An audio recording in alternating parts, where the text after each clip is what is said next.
Hey, it's Annie with your latest tech update. The wait between Microsoft announcing a new feature and its rollout can be agonizing, especially when it could help your business operations.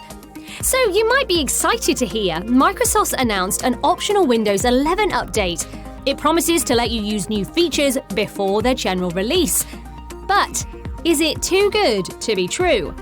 Being an early adopter of new software or technology can expose you to bugs or other problems that could affect productivity. Our advice? Patience is a virtue. Take it easy. Let someone else test new features and wait until stable versions have rolled out to everyone. It is a slightly slower route forward, but it's a much more robust one. If we can help you be more productive with your existing systems, get in touch.